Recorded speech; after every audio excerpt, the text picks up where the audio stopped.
Labdien, cienījami skolēni un studenti! Tālāk parasim ar jums par pirmo Mendeļa likumu, jeb pirmas hibridu paaudzes vienveidības likumu. Par mūsdienas ģenētikas pamatlietas tika uzskatīts Georgs Mendelis.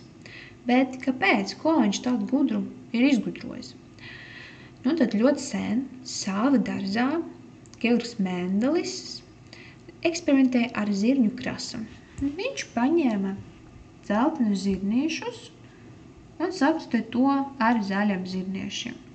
Un viņš bija pārsteigts ar rezultātu, jo pirmā pēcnācēju paudze viņam sanāca pilnīgi visi dzelteni zirnieši.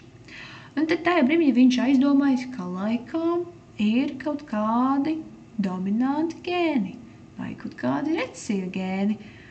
Un pirmais likums skanis, ka krustojot dominantu homozigotu, kur mums ir divi dominanti gēni, ja? Homozigotu tas nozīmē, ka mums ir viendabīgs kaut kas, ja? Homo vienādi burtiņi, ja? Divi lieli, dominants, tas būs vienmēr liela burtiņi, ja? Krustojot dominantu homozigotu ar recesīvu homozigotu, kur ir mūsu recesīva homozigotu, divi vienādi burtiņi. Visiem hibrīdiem pirmā paudze izpaužas dominanta pazīme. Šajā gadījumā mums sanāk heterozigota. Kāpēc? Mēs ar jums runājam, ka gametas ir iespējami gēnu varianti, ko bērni var mantot no saviem vecākiem. Tātad, ja mums ir dominanta homozigota, tad mums ir divi lieli burtiņi A, tad bērns no šī mātes var dabūt tikai lielu burtu A, nav citu variantu. Apskatīsim tēvu. Tēvs mums ir recesīva homozigota. Viņiem ir tikai mazs burtiņš A, kurš atkārtojas 2 reizes. Tad sanāk, kā bērns no tēva var mantot tikai mazu burtiņu A.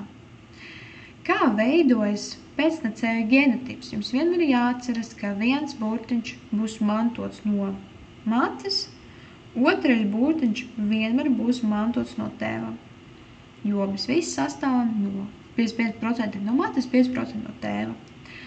Tad visu to sasumējam kopā un mums sanāk genotips, kas pieder bērnim A lielais, A mazais, jeb heterozigota. Un kā mums izpaužas šīs pazīmes? Mums ir zināms, ka dominantais gēns ir atbildīgs par dzeltenu krasu, recesīvs gēns ir atbildīgs par zaļu krasu. Ja mums ir dominanta homozigota, jeb divi dominanti gēni kopā, tad mums ir tikai viens variants, kā var izpausties, ja? Dzeltena krasa. Ja mums ir dominanta recesīva homozigota, ja, tad kopā ir divi recesīvi gēni, recesīva pazīme mums ir zaļa, tad nav citas iespējas, kāds varētu būt zaļa krasa, ja? Tikai zaļa. Bet kur mūsu pēcnācējiem ir gan lielais burtiņš A, gan mazais burtiņš A. Un kas tur notiek? Mēs zinām, kā gēns A viņš ir dominants. Un dominanta pazīme mums ir dzeltena. Un dominanta pazīme, viņa ir dominanta, jo viņa dominē. Ja? Tad šitais lielais burtiņš A atnāca, sasītā to mazo burtiņu A, kurš ir atbildīgs par zaļu krasu. Un tagad šitā burtiņš A viņš vienkārši sēž un klusa. Ja, un mūsu zaļa pazīme nekāda veida nevar izpausties.